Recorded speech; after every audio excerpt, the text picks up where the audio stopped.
Muy buenos días. Qué bendición poder estar en la casa del Señor, amén. Y muchísimo más cuando vamos a tocar este tema. Mire que el tema, vamos a ver, hay temas que se vuelven complejos porque son muy escabrosos teológicamente hablando. Hay otros que no, que están como quien dice muy documentados en toda la palabra de Dios. Pero este tema particularmente se vuelve un poco más complicado porque nosotros no estamos acostumbrados a hacer las cosas que vamos a leer aquí en la Biblia que hay que hacer. Y eso es lo que lo vuelve complejo, porque de repente cuando empecemos a hablar de algunas cosas que están aquí, nosotros vamos a llegar a la conclusión de que esa no es una costumbre en nuestras vidas. Tenemos otras, pero no estas particularmente. Por eso se vuelve una enseñanza bastante interesante. Entonces vamos a pedirle a Dios que nos ayude a adorar a Dios en medio de un mundo idólatra. Vamos a orar. Señor, muchas gracias. Le damos en esta preciosa mañana que usted nos ha regalado y le pedimos por favor que usted tome control de lo que será este tiempo, que dirija a las personas que vienen de camino para que estén pronto con nosotros y que su palabra nos sea sencilla, que su Santo Espíritu nos la revele, Señor, de una forma clara, de tal manera que no solo aprendamos, sino también que estemos dispuestos a poner en práctica. Según su buena mano se lo pedimos, Señor. Guíe mi boca, Padre Celestial, en Cristo Jesús. Amén y amén. Queremos hoy aprender que como hijos e hijas de Dios tenemos que adorarle y estar muy conscientes que el mundo en que vivimos, lejos de facilitarlo, lo dificulta. Eso es lo que queremos aprender hoy. Tenemos que adorar a Dios y no encontramos en este mundo nada que nos lo vuelva más fácil. Ahora, adorar a Dios en medio de un mundo que es contrario implica que yo voy a tener que tomar ciertas decisiones en mi propia vida si quiero cumplir con este mandato de Dios. Vamos a empezar donde tendríamos que empezar cuando vamos a tocar un tema de este tipo, revisando qué quiere decir adorar. Dice, según el diccionario de la Real Academia Española, que adorar viene del latín adorare y tiene varias acepciones. Uno, reverenciar o rendir culto a un ser que se considera de naturaleza divina. Escuche las dos palabras que acabo de decir, las que están en negrita. ¿Las leyó? Reverenciar, rendir culto. ¿Hace usted eso? Yo me lo planteé. Y wow, eso es adorar, es reverenciar, es rendir culto. Viene una segunda acepción más humana, dice dicho de un cardenal, postrarse. En este caso delante del Papa, después de haberlo elegido en señal de reconocerlo como legítimo sucesor de San Pedro. Obviamente nosotros no tomamos esa acepción, ¿verdad? Más bien la vamos a tomar en contraposición ahorita en el ejemplo que le voy a poner. Tercero, dice que es amar con extremo, o sea, amar muchísimo. Cuarto, dice que es gustar de algo extremadamente. Quinto, dice que en algunas ocasiones podría en forma intransitiva tomarse como que es orar o dirigirse a una divinidad. Sexto, es tener puesta la estima o veneración en una persona o cosa. Es adorar en alguien o en algo. ¿Vio las palabras en negrita? Estima, veneración. Así que vemos, según esto, que una persona adora a otro ser porque juzga que dicho ser, ¿verdad?, merece dicha adoración. El problema de entrada viene cuando no se trata de Dios, la adoración. Entonces se hace de cualquier objeto, se hace adoración de cualquier idea, de cualquier persona, de cualquier ídolo. Una vez establecido el ídolo, todo lo que se haga para rendirle culto representa adoración. Y aquí es donde me quiero detener porque nos sirve de introducción. Cuando yo no estoy adorando a Dios, entonces estoy adorando otras cosas. Y quiero mostrarle un par de ejemplos. Vaya segundo libro de Reyes, capítulo 5. Segundo de Reyes, capítulo 5. Usted lo tiene ahí. Tengo por costumbre ponérselos en la enseñanza, pero me gusta que alguno usted lo busque, porque a veces usted ocupa señalar ahí, subrayar, ¿verdad? Naamán, el sirio, se acuerda que él fue sanado de su lepra y él va a ir de regreso a su pueblo, y entonces él va a decirle a Eliseo que hay alguna cosa que él tiene que perdonarle. Él ya sabe que el Dios verdadero es Jehová, pero está al servicio de un rey que adora a un Dios falso. Escuche lo que le dice: en esto perdone Jehová a tu siervo, que cuando mi señor el rey entrare en el templo de Rimón para adorar en él, y se apoyare sobre mi brazo, y yo también me inclinare en el templo de Rimón, cuando haga tal, perdone Jehová en esto a tu siervo. En el caso de Naamán, el sirio, observe la forma como él reconoce que ingresar al templo de Rimón está mal. No obstante, esto nos deja ver que desde hace mucho tiempo se hacen templos para adorar ídolos. Y aquí sí quiero ser muy enfático, pero muy enfático. Yo he escuchado personas, especialmente que vienen de una tradición católica, que mantienen ídolos todavía en su casa y dicen: no es que yo lo adore, no es que yo lo venere, no es que yo le rinda culto, es simplemente que son muy bonitos y a mí me gusta. O hay toda una cultura de imaginería que está detrás de esto, y entonces yo por eso todavía los mantengo. ¿Por qué mantener cuestiones que pertenecen a un tiempo de tinieblas en su vida cuando ya usted vive en luz? ¿No le parece? Más bien debería ser un acto suyo de fe el de decir: bueno, yo tengo que deshacerme de eso. El mismo Naamán, nomás de entrada, él dice: yo sé que está mal, y lo voy a tener que hacer porque estoy a la orden de un rey que necesito entrar con él como general de su ejército, y voy a tener que inclinarme, pero yo sé que está mal, que el Señor me perdone de una vez por eso. Él lo anticipa, no tenía opción, pero nosotros sí, ¿verdad? Segundo, hay una forma de adoración, y esto también me interesa mucho, pero me interesa muchísimo. Segundo de Reyes, ahí ahora avanza al 17. Estamos hablando acerca de adorar a Dios en medio de un mundo incrédulo, de un mundo que no toma en cuenta a Dios, de un mundo idólatra. Y estamos diciendo de primera entrada que sí, hay espacios físicos donde se adora a ídolos, y que desde ya nosotros ponemos eso claramente en contexto, no está correcto. El segundo de Reyes, 17:31, dice que aquí pasaba algo. Algo está pasando con esta gente. Vamos a leer. Los Abeos hicieron a Nibhaz y a Tartac, y los de Sefarvaim quemaban sus hijos en el fuego para adorar a Adramelech y Anamelech, dioses de Sefarvaim. Vea que le puse en negrita quemaban y le puse en negrita adorar. ¿Hay alguna parte en la Biblia donde Dios ordene a aquellos que creen en Él que tengan que hacer tales tipos de sacrificios? No, no existe. No existe tal cosa. Ese fue un error muy común de los pueblos paganos. Intentar tener tranquilos a sus dioses por medio de sacrificios humanos, de niños, personas inocentes. Y dice aquí la Biblia que ellos lo hacían para adorar. Aquí también quiero ser enfático en algo. Hay personas que definen su propia forma de rendirle culto a Dios. Definen su propia forma de rendirle culto a Dios. Y entonces dicen tonteras como estas. Dicen: bueno, yo vengo aquí este día del año a hacer esta actividad particular porque de esa forma voy a adorar a Dios, aunque todo el resto del año no haga absolutamente nada por buscarlo. Y entonces usted dice: ah, muy bien, ¿de dónde sacó esa idea? Pues no fue de la Biblia, porque la Biblia no nos dice eso. La Biblia nos manda otros recursos para adorarle.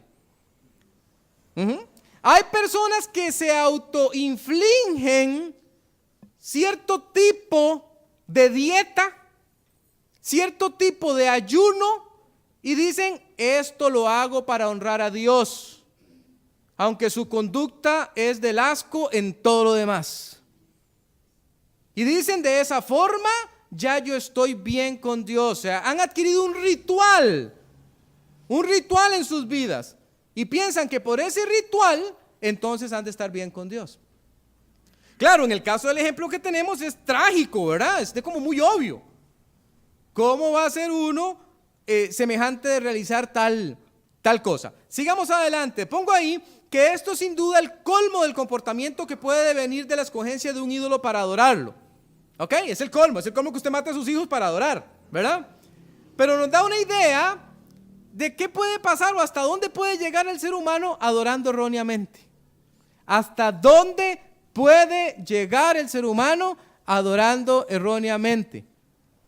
¿Saben que he escuchado también personas que dicen que hacen X o Y cosa porque es que así se hace en la denominación X? Entonces a veces yo pregunto, ¿pero eso es bíblico? Yo no sé si es bíblico o no, pero así lo hacemos aquí, para adorar a Dios.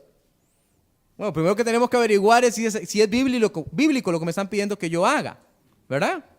También es otro punto de cuidado. Dependiendo de aquello a lo que usted le es fiel, así vendrá también su adoración. Esa es la razón por la que a muchos cristianos se les dificulta tanto adorar a Dios. Simplemente es que Él no ocupa un lugar de privilegio en sus vidas. Entonces vamos a tomar un tiempo ahorita para ver algunas cosas que tenemos que desechar en nuestras vidas con el fin último de ser verdaderos adoradores de Dios. A eso nos vamos a dedicar este tiempito. Vamos a estar revisando cosas que hay que desechar. Escuche la palabra que usé, desechar. Porque me están evitando adorar a Dios. O sea, adorar a Dios no es algo automático. Usted no se levanta con ganas de adorar a Dios. Usted tiene que hacerlo a propósito. Tiene que hacer cosas intencionalmente en su vida para que entonces exista el deseo de adorar a Dios. No va a pasar así nomás. Vamos a ver algunas. No digo que sean las únicas, ¿verdad? Hay muchísimas más. Número 1. Lo primero sería deshacerse de la idolatría que le evita adorar a Dios. Esa está como obvia, ¿verdad? Dirá, bueno, sí, usted fue claro, hermano, ahorita cuando dijo que quitara cualquier ídolo que usted tuviera en la casa. Sí, es que hay ídolos que son físicos, pero hay otros que no son físicos. Usted los tiene ahí. Los tiene. Y si usted no se da cuenta, pero usted le rinde culto. Voy a ponerle un ejemplo. Es un ejemplo típico, ¿verdad? El ejemplo que proviene de la tecnología, el tele, su celular, su cómpulo, como quiera llamarlo. Usted le rinde culto todos los días. Todos los días está fielmente frente a él. Todos los días le dedica tiempo. Es más, le dedica más tiempo de lo que le dedica a Dios. Entonces, ese objeto es de su veneración, más que cualquier otro. Vamos a Salmo 29:2. Algunos los vamos a buscar, otros se los voy a decir aquí nada más, porque ahí los tenemos. En Salmo 29:2, la palabra de Dios dice: dad a Jehová la gloria debida a su nombre. Adorad a Jehová en la hermosura de la santidad. Quedemos en una cuestión clara hoy día. Es un mandato que nosotros tenemos que adorar a Dios. ¿Ok? Quedemos en eso claros. De arrancada nomás. O sea, a nosotros se nos manda bíblicamente a adorar a Dios. Tenemos que alabarlo. Tenemos que darle la honra que es debida solamente por el hecho de que Él es quien es. Independientemente de lo que haga o deje de hacer por nosotros. ¿Estamos claros en eso? Sí, es que ese punto es importante. Porque de repente yo puedo pensar, adorar a Dios es un asunto accesorio. Si yo quiero lo hago y si no quiero no lo hago. No es un asunto central, no es importante. Pero aquí está diciendo, hágalo. Dele a Dios, dice, la gloria debida a su nombre. Adórelo en la hermosura de la santidad. Él lo está demandando. Él está pidiendo que usted haga a un lado las cosas que aquí estamos llamando las ídolos para que le empiece a dedicar tiempo a Él. Varias cosas entonces deben ser rescatadas en la porción leída. Lo primero, que Dios se merece toda nuestra adoración tan solo por quien Él es, no tanto por lo que hace o es capaz de hacer. Y lo segundo, que esto es posible solamente de la santidad. Este es un punto importante, es decir, la separación del mundo, de sus ídolos, de su pecado, diríamos. Esa idolatría tiene un mecanismo sencillo de ingresar en su vida. Lo hace por medio de su complacencia. ¿Cómo entra de la idolatría a su vida? Entra porque usted es complaciente con el pecado. ¿Qué significa ser complaciente con el pecado? No importa. No importa. ¿Qué más da? No hay ningún problema, ¿verdad? ¿Eso qué tiene de malo? No. Yo puedo hacer esas cosas y a mí no me va a pasar nada, ignorando que un poco de levadura leuda toda la masa, ¿verdad? Y usted sigue y sigue y sigue. Su complacencia va quitándole la preeminencia a Dios. Oh almas adúlteras, dice Santiago 4:4, ¿no sabéis que la amistad del mundo es enemistad contra Dios? Cualquiera pues que quiera ser amigo del mundo se constituye enemigo de Dios. Si yo quiero la amistad del mundo, yo quiero las cosas del mundo, yo quiero el estilo de vida del mundo, entonces yo tengo automáticamente la enemistad de Dios. La enemistad de Dios. Analice eso. Ese es un versículo muy fuerte, ese que acabamos de leer. Es un versículo muy fuerte, porque Dios dice, usted no cuenta con mi aprobación ni con mi amistad, porque usted está metido hasta las narices en el mundo. Usted prefiere al mundo que a mí. Sus deseos, todo su ser está involucrado con el mundo, no conmigo. Entonces, es imposible tener ganas de adorar a Dios así. Usted está ausente de eso. Usted dice, bueno, ¿cómo se logrará eso? ¿Por qué? Porque sus afectos están en el mundo. Le pongo ahí una nota: rompa de una vez por todas con esa amistad entrañable que quizás usted tiene con ciertas cosas del mundo. Muchas de ellas habrá que hacerlo de una vez, cerrar la puerta de golpe, andarse sin rodeos, ni negociaciones. No negocie con el pecado. Antes yo veía ciertas cosas en televisión, ahora voy a ver menos. No voy a ver menos, no, quítelo. Yo siempre pongo el ejemplo, ¿verdad? La persona que quiere dejar de fumar dice, voy a dejar de fumar un cigarrillo a la vez. Eso no funciona. Eso no funciona. Tarde o temprano vuelve a obtener el mismo deseo y vuelve a caer exactamente en la misma situación. Es de golpe, es de una sola vez. No se puede negociar con el pecado, porque si usted negocia con el pecado, eso es un negocio que le va a salir muy mal. Muy, pero muy mal. Entonces hay que cortarlo de inmediato. Por ejemplo, acuérdese de Josué, cuando él interpeló al pueblo y lo retó a dejar atrás a los ídolos, y luego dijo, y si ustedes no quieren hacerlo, pues me tiene sin cuidado, pero yo en mi casa sí lo vamos a hacer. Sí nos vamos a dedicar a Dios. Sí vamos a hacer las cosas como son correctas. El pueblo tenía que tomar decisiones, como tenemos que tomarlas nosotros. Lo que le estoy diciendo esta mañana es que adorar a Dios es una cuestión que será total y absolutamente atípica para todo aquel cristiano que quiere vivir en el mundo. Nunca lo va a experimentar, no va a saber qué es eso. ¿Por qué? Porque su estilo de vida es mundanal. Y es importante que lo tengamos en cuenta. Segundo, deshágase de la hipocresía que le evita adorar a Dios. Este es otro punto. Hipocresía. ¿Qué quiere decir hipocresía? Doblez de corazón. Que usted parece ser una cosa, pero no lo es otra. ¿Verdad? Parece como que es, pero no.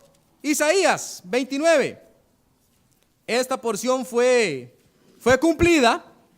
Y allá en el Nuevo Testamento, en Mateo y en Marcos, el Señor Jesús les dijo a los líderes religiosos de su tiempo, hey, ustedes están en realidad alabándome a mí de su boca para afuera, pero nada más es eso.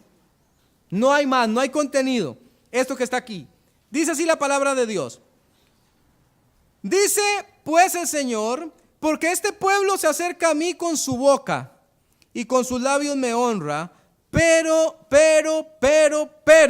su corazón está lejos de mí y su temor de mí, vea qué cosa más terrible, y su temor de mí no es más que un mandamiento de hombres que les ha sido enseñado. ¿Estaremos igual? ¿Estará la iglesia de hoy día igual? Ayer andaba en una actividad y escuché un comentario tan terrible de una estudiante. Terrible. Decía ella, quizás la generación que viene ya no va a tener tanto la costumbre de ir a la iglesia. La costumbre de ir a la iglesia, ¿verdad? La imposición. Tenés que hacerlo, tenés que temerle a Dios, tenés que cumplir, tenés que estar cada mañana ahí, te guste o no te guste. Tenés que cantar, tenés que abrir la Biblia, tenés que hacer como que te importara la cosa, aunque no sea así. Y aunque al finalizar el culto nada haya ocurrido contigo, hágalo. Son los artificios de la religión. Tenés que hacerlo. Casi como que uno pensara que es un cumplimiento estricto, restrictivo. Y el Señor Jesús descubre esto y dice, no está correcto. El Señor Jesús dice, yo veo doblez, veo hipocresía. Este es justamente el problema en una buena cantidad de ocasiones. La adoración a Dios no es más que un mandamiento, una parte de un programa o algo que hay que hacer para que no vayan a pensar mal de mí. Un corazón alejado de Dios no produce las bellas notas de la sinceridad en la adoración. Casi siempre esa hipocresía no es otra cosa que una señal de la batalla perdida en cuanto a los ídolos en mi vida. Observe 2 de Reyes 17:33, ahí lo tiene. Temían a Jehová, observe por favor, observe. Temían a Jehová y honraban a sus dioses. ¿Cómo es eso? ¿Cómo es eso? Esto me recuerda a Aarón. ¿Se acuerda de Aarón? ¡Haznos dioses! ¡Haznos dioses que nos reflejen que fueron los que nos sacaron de Egipto! Porque este Moisés se lo llevó a la trampa. Y dice que él pidió los arcillos y armó y sacó un becerro. Y cuando vio la tontería que había hecho, entonces dijo, mañana será fiesta para Jehová. Quémosle bien a Dios y al diablo. No, no funciona así. Y estas personas estaban diciendo, ¡ay, te tememos, Señor! Pero no te honramos. Honramos a nuestros dioses, pero te tememos. No, eso no puede ser, eso no tiene sentido. No tiene sentido. Según la costumbre de las naciones de donde habían sido trasladados, y yo me temo que eso pasa con nosotros también, nosotros fuimos trasladados del mundo hacia la iglesia. Pero seguimos estando en el mundo, es necesario que estemos. Y queremos hacer las cosas al estilo del mundo de donde fuimos rescatados. No funciona. No funciona. No hay manera de que eso nos vaya a salir bien. Temer a Dios y adorarle según su palabra tiene que ver con quitar la hipocresía de mi vida. En forma metódica, este pueblo de Israel seguía los lineamientos de Dios, pero al mismo tiempo su corazón estaba entregado a falsos dioses. Y actuando de esa manera, nunca vamos a poder adorar a Dios como Él lo pide. Es otra limitación para adorar a Dios. Tercera, deshágase de la indecisión que le evita adorar a Dios. Todavía a estas alturas del partido, yo descubro que hay mucho cristiano que sigue leyendo la palabra de Dios como que si lo que está ahí estuviera por comprobarse. Como que si lo que está ahí no fuera lo que en realidad es. Me duele decir esto, hermanos. Pero yo me he topado cristianos de años que siguen necesitando el biberón de la leche porque todavía no son capaces de ir más allá en cuanto a las escrituras.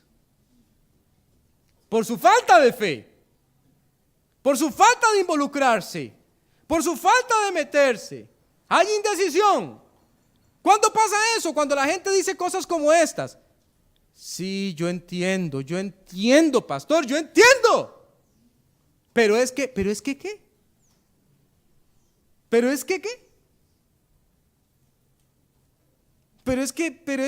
que yo no quiero hacerle caso a la Biblia, pero es que yo no creo que lo que la Biblia dice sea cierto, pero es que yo no me quiero sujetar a la autoridad de la Biblia. Y usted está con una indecisión, un pie en el mundo y otro en la iglesia. No le va a funcionar. ¿Qué adoración puede surgir de ahí? Ninguna. Ninguna. Mire, 1 de Reyes 18:21, usted conoce esta porción, se acordará usted de que aquí hay una pelea, ¿verdad? una batalla por ver quién es el Dios verdadero. Y Elías entonces va a hacer una pregunta interesantísima, por demás decirlo, al pueblo de Israel.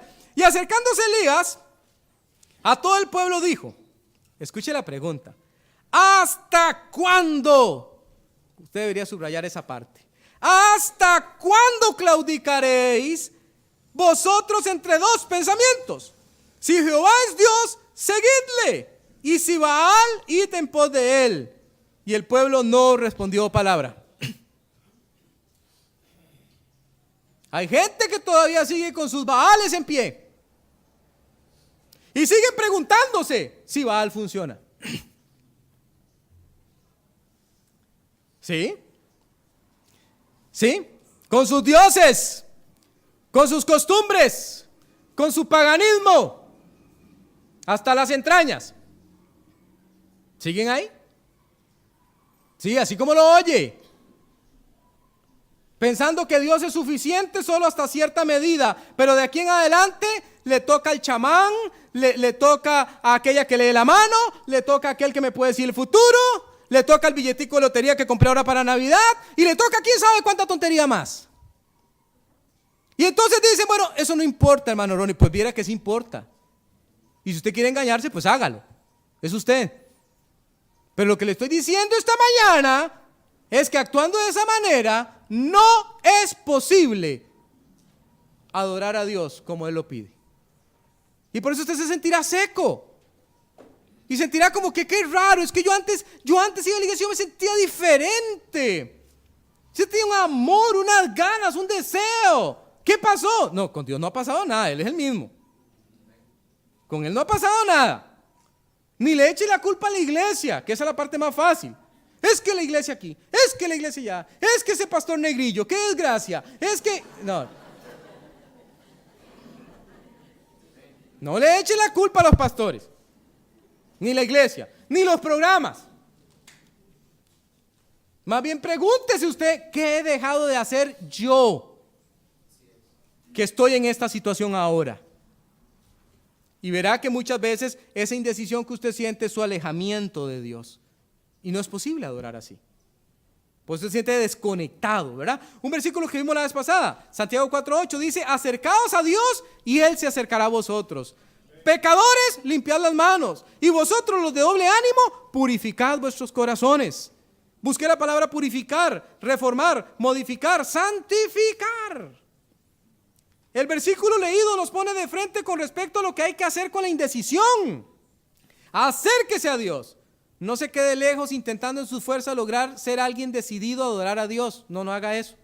Cuando la Biblia dice que hay que limpiar las manos, se refiere a estar a cuentas con Él. No tenga pecado sin confesar. Hay gente que tiene pecado ahí guardado en el closet, en el sótano. Yo sé para qué. Yo sé que tengo que ponerme bien con Dios y póngase bien. Yo sé que estoy haciendo mal, pues corrija. Yo sé que esto que hago es desagradable a los ojos de Dios, pues pida perdón. ¿Por qué sigue ahí? ¿Por su indecisión? ¿Por su indecisión? Por su indecisión. Y cuando dice la Biblia que se debe purificar el corazón, se refiere a alinearlo con la pureza que Dios pide. Eso es alinearse con la pureza de Él, no algo que usted hace por sí solo. Cuarto, deshágase de la vergüenza que le evita adorar a Dios. Vergüenza. ¿Sabe qué? La vergüenza puede venir por muchas razones diferentes. Muchas diferentes. Por ejemplo, la vergüenza podría venir por un pecado que yo cometí en el pasado. Hay personas que viven atadas a su pasado. Y parece que no hay día que se levanten sin que su pasado esté allí en su presente, recordando lo que pasó, recordando aquel pecado terrible que yo hice, recordando que yo no merezco tal cosa, tal otra. Yo tengo que decirle el día de hoy que si usted ya le pidió perdón a Dios, usted confesó su pecado, Él ya le perdonó. Y ahora usted tiene que vivir con ese perdón que Él le otorgó. Una vez yo estaba en una iglesia, estaba hablando con un hermano. Y a la hora de conversar con este hermano, yo le pregunté que por qué razón él no servía a Dios. Yo veo que usted tiene potencial, veo que usted tiene talento porque me ha ayudado con algo. y él me dice, es que yo cometí un pecado muy feo. Yo caí en adulterio. Ah, ok, le digo yo. ¿Hace cuánto? Hace 19 años. Déjese de eso. ¿Cómo va a ser posible? Pero muchas personas viven así, culpándose, es que yo fallé. Sí, claro, todos fallamos. Dice la palabra de Dios que Elías era hombre sujeto a pasiones como las nuestras. Y oraba con poder y las cosas pasaban. Dios lo respaldaba como su siervo. O sea, si usted está pensando que estar cercano a Dios es un asunto de aquellos que están impecables, diáfanos, que nunca han cometido un error, usted está bien equivocado. No pasa así, más bien es todo lo contrario, permítame decirle.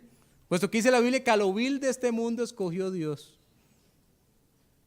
Entonces, no está correcto. Dice el Salmo 108:3, te alabaré, oh Jehová, entre los pueblos. Me encanta eso.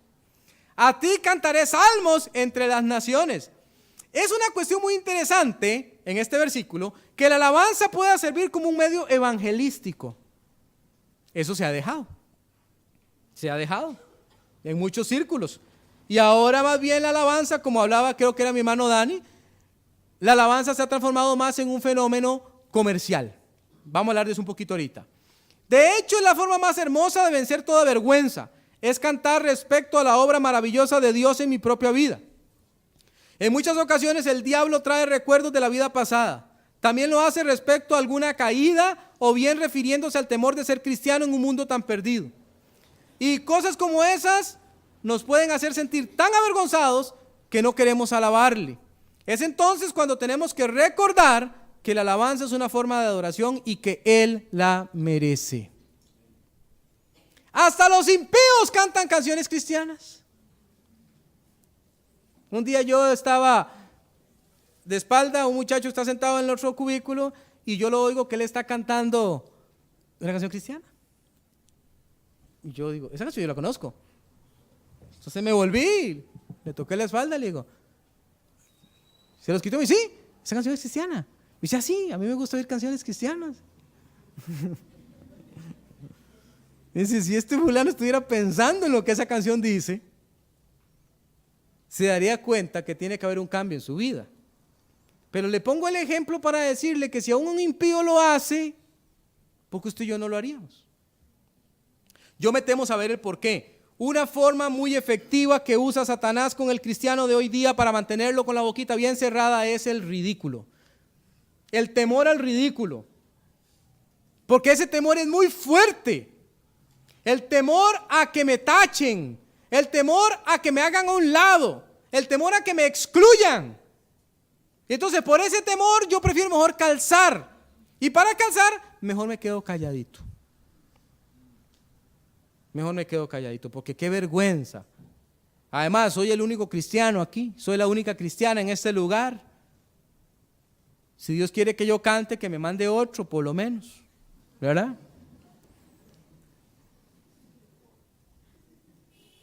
Cante, alabe al Señor. Alabe al Señor. Pierda la vergüenza de hacerlo.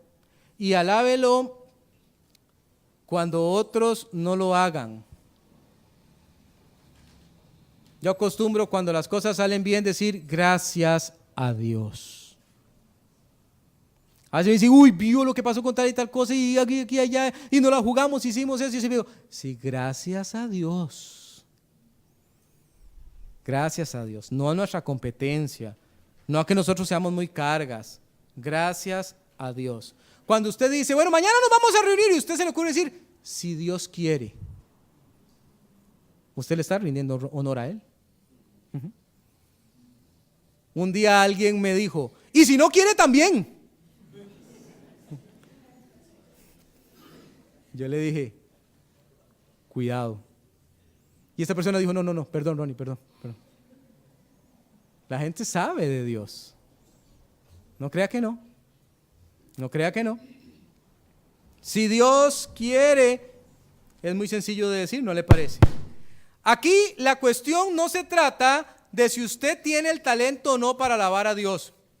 De repente puede ser importante si usted fuera a ofrecer una alabanza en forma pública, ahí sí se lo aconsejo, ¿verdad? No lo vaya a hacer sin talento.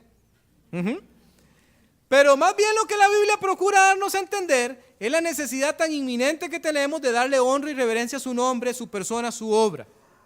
El salmista no solamente alaba, lo hace en gran manera, lo hace en medio de muchos, lo hace dejando de lado toda vergüenza. Yo busqué la palabra alabar y yadad, que significa adorar, reverenciar, aclamar, celebrar, exaltar. Que el nombre de Dios esté en su boca, pero que coincida con el testimonio de sus actos. Eso sí, ¿verdad? Porque el nombre de Dios en su boca, con un testimonio malo, no funciona. No funciona.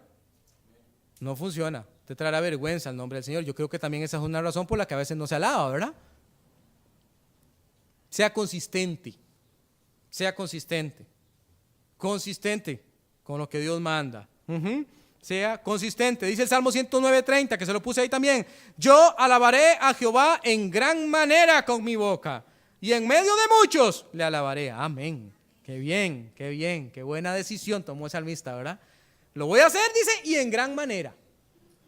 En gran manera. Y le voy a alabar en medio de muchos. Yo acostumbro cada vez que tengo la ocasión, cuando él me dice, ¿me puede dar un consejo?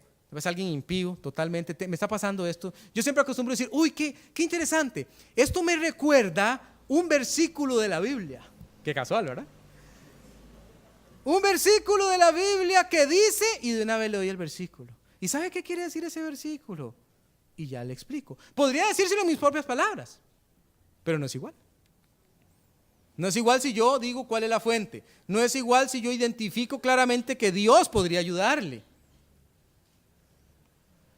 Una persona un día me dijo, necesito un consejo, pero que no sea de la Biblia. No lo tengo. No lo tengo. Si usted quiere uno así, pues no soy yo la persona que tiene que preguntarle. Si me va a preguntar a mí, va a tener que escucharlo de la Biblia. Como le digo a la gente también, si usted se sube a mi carro, va a tener que escuchar lo que yo escucho. Y si no le gusta, lo lamento, puede agarrar un Uber, o puede hacer otra cosa, un taxi, o puede irse en otra forma. Pero en mi carro se escucha lo que yo quiero escuchar. Hay cristianos que no hacen eso. Ponen a disposición más bien su terreno para que otros hagan como les dé la gana. No haga eso. No haga eso.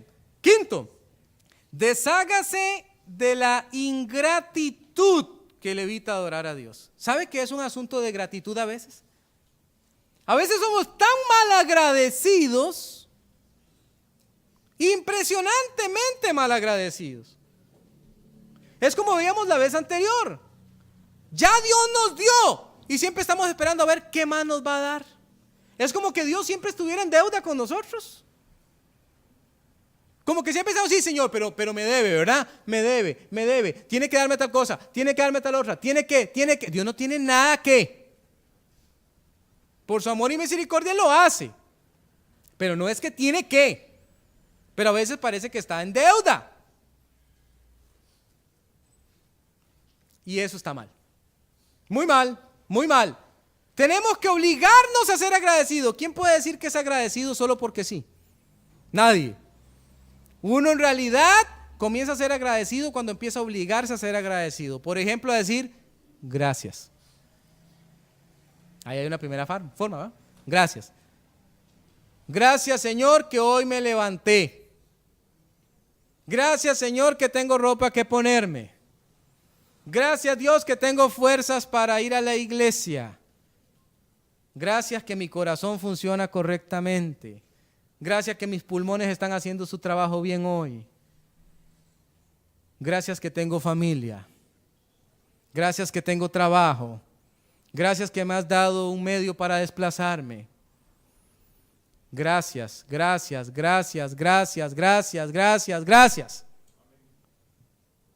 Pero a veces somos tan ingratos. Y la falta de gratitud es la que nos lleva a nosotros a no adorarle. Estoy en medio de un problema, no le adoro. Es como que estuviéramos culpando a Dios, ¿verdad? Y Señor, usted me tiene con este problema. Dele gracias. Señor, gracias porque en medio de este problema te estás perfeccionando en mí. Gracias, me estás haciendo más paciente. Ahora temprano dije yo, tengo que ir a la fotocopiadora, voy a sacar la llave y la voy a meter para meter el mensaje para traérselos a ustedes, y no funciona. Siempre funciona. ¿Por qué no funciona justo hoy? Yo digo, bueno, Dios, gracias. No entiendo por qué, pero gracias. Cuando llegué a la fotocopiadora me dijeron, no tiene que traer la llave, usted lo puede mandar por correo, aquí lo bajamos y se lo imprimimos desde antes. Dios iba adelante, Dios iba adelante. Ahí es donde Dios me hace así como, ¿ves? ¿Te das cuenta? Pero a veces no agradecemos, ¿verdad? Salmo 28:7, Jehová es mi fortaleza y mi escudo. Amén. En él confió mi corazón y fui ayudado. Por lo que se gozó mi corazón y con mi cántico le alabaré. Despedacemos ese versiculito un poquito. Mire con detalle la forma como se articula el versículo. Primero nos cuenta quién es Jehová. Nos relata cómo en tiempo de tribulación se convirtió en su fortaleza y escudo. Luego nos deja ver que pudo confiar y que no fue defraudado cuando requirió la ayuda, sino que encontró el soporte que requirió. Y todo esto desembocó en que su corazón tuviera gozo, y la forma de expresarlo fue por medio del canto. La gratitud, lo que estoy tratando de decirles, es que nos mueve a adorar a Dios. Simplemente no podemos quedarnos callados. Lo mueve. Entonces usted dice, no me puedo quedar callado viendo la grandeza de Dios. No me puedo quedar callado viendo cómo Dios se está moviendo. Dios es bueno y hace cosas muy buenas en nuestro favor. Eso es lo que nos dice Salmo 54:6. Voluntariamente sacrificaré a ti. Alabaré tu nombre, oh Jehová, porque es bueno. Es bueno hacerlo. Es bueno hacerlo. Para el salmista está claro que este asunto de adorar se encuentra relacionado necesariamente con volcar la voluntad, doblegarse, y entonces adorar por el evidente hecho de que Él es bueno. Voluntariamente no quiere decir que lo haga porque le nació, sino que su voluntad fue doblegada para hacerlo. Eso es lo que le puse ahí, que significa voluntariamente. Disposición, de buena voluntad, espontáneo, libremente. Fue doblegado. ¿Cómo fue doblegado? Porque pasa cerca de Dios y Dios le doblega para que lo haga. No es natural adorar. Lo que sí es natural es que seamos muy orgullosos. Adorar no es natural. Reverenciar no es natural. Ponerse de rodillas y adorar no es natural. No es algo que usted quiera hacer. Pero Dios le doblega para hacerlo. Y cuando nosotros somos agradecidos, entonces empezamos a sentir una necesidad. Yo no sé cómo funciona con usted, pero cuando yo leo la Biblia, suelo hacerlo muy despacio. Muy despacio, no importa dónde esté. Puedo estar en el banco, puedo estar haciendo fila por ahí, o puedo estar en mi cubículo, donde sea que yo esté leyendo, yo leo despacio. Y a veces hay versículos que golpean de una manera que uno se queda con la boca abierta y uno dice, qué grande que es Dios, qué grande que es Dios.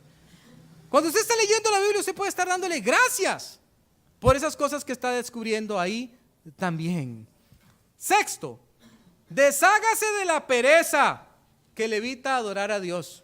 De alguna manera, hacer las cosas malas es algo para lo que uno le da menos pereza, pero para lo bueno sí tiene mucha pereza, ¿verdad? Ver tele no me da pereza, ¿verdad? No tengo que hacer mucho, nada más quedarme ahí como zombie y ya, ¿verdad? Pero orar, tengo que concentrarme, tengo que sacar el rato. Ay, no sé, qué pereza, ¿verdad? Deje la pereza. Dice el salmista en el Salmo 43:4, entraré al altar de Dios. ¿Quién decidió entrar? Él. Al Dios de mi alegría, dice él, y de mi gozo, y te alabaré con arpa, oh Dios, Dios mío. Me interesa mucho esa última parte, ahí se lo puse en la notita. En este versículo podemos ver cómo hay una apropiación de la relación con el Señor. Se nos dice directamente que se trata del Dios del salmista. Eso ocurre con cierta frecuencia, que las personas no se deciden a adorar porque no se apropian de la relación que pudieran tener con Él.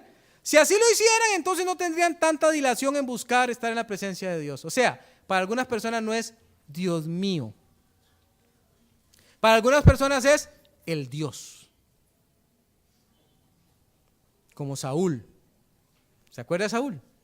Cuando llega Samuel, ora a tu Dios. Eso le dice él. No dice a mi Dios, dice a tu Dios. A ese que me impusiste. A ese que me decís que tengo que adorar yo también. Qué pereza. Hágalo usted. El salmista dice, es que Él es mi Dios. Y como es mi Dios, yo quiero estar en presencia de Él. Quiero adorarlo, quiero reverenciarlo. Quiero estar ahí, no me lo quiero perder, porque es mío. Pero cuando no nos apropiamos de la relación, para nosotros es alguien más. Alguien más. Alguien más. Jóvenes que están aquí presentes, su relación con Dios no depende de la relación de sus padres. Tiene nada que ver.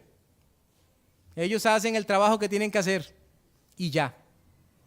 Pero a usted le toca tener su encuentro personal con Él y hacer su relación con Él personal, firme, fuerte. Y quitando la pereza de por medio. Colosenses 3:16, vaya ahí, busque ese por favor. Ya vamos finalizando. Colosenses 3:16. Estamos hablando esta mañana acerca de adorar. Dice, la palabra de Cristo, me interesa este versículo. La palabra de Cristo mora en abundancia en vosotros. ¿Qué es lo primero que tiene que pasar, según este versículo? Que la palabra de Cristo mora en usted. ¿Dónde está esa palabra? Aquí. Esta es otra de las situaciones que pasa. Si no hay Biblia en usted, el resto de este versículo tampoco estará en usted. Veamos. Enseñándonos y exhortándoos unos a otros en toda sabiduría. Y ahora sí viene lo otro. Cantando con gracia en vuestros corazones al Señor con salmos e himnos y cánticos espirituales. ¡Cuánta trascendencia en toda la implicación de este versículo! La fuente primaria de la oración a Dios es el tener claridad de su persona por medio de su palabra. El mundo en que nos encontramos es por definición idólatra y por ello resulta relevante conocerle bien. Ahora, presta atención. Una vez que su santa palabra mora en nosotros, vienen los salmos, vienen los himnos y vienen los cantos de corte espiritual, no carnal. No carnal. Ahí le puse una ilustración. La música cristiana vista como un negocio. La razón por la que mucha de la música llamada cristiana resulta inconveniente es que su mensaje no es bíblico, que tampoco responde a una relación basada en su palabra, sino a una relación comercial y a una demanda del mercado. No se engañe. Vea, le voy a contar algo. Yo llegué a la conclusión de que lo que se escucha en la radio no es algo inofensivo. Escúcheme. Usted dice, yo entro al carro y prendo el radio de una vez. Y el radio es como esa voz siempre presente que está ahí hablando, ¿verdad? Eso no es inofensivo. No es inofensivo, determina mucho de su comportamiento.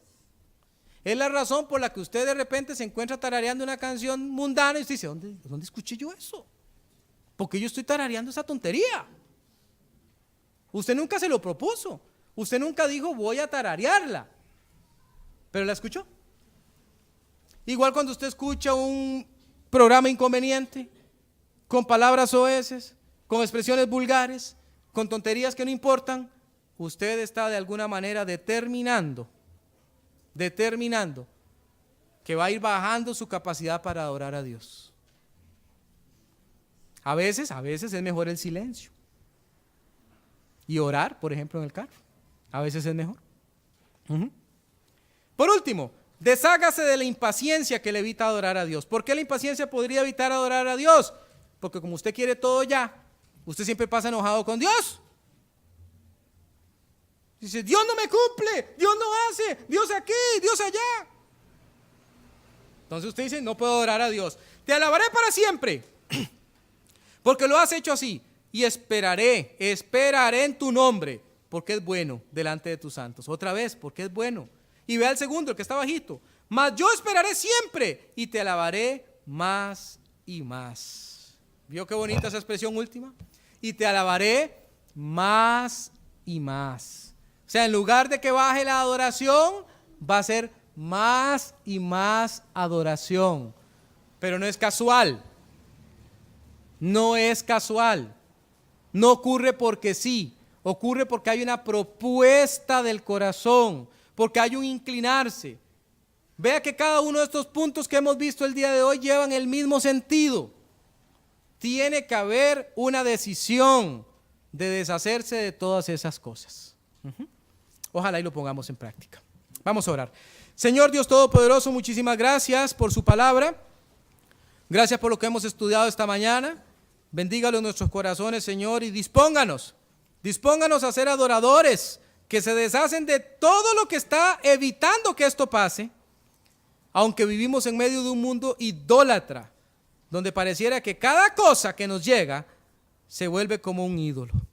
Tome control, Dios mío, especialmente de esos hábitos malsanos que tenemos, Señor. Hábitos malsanos de pasar mucho tiempo con algunas cosas, con instrumentos, con dispositivos, y dejamos el tiempo contigo. Señor, ayúdanos, en Cristo Jesús te lo pedimos. Amén y amén.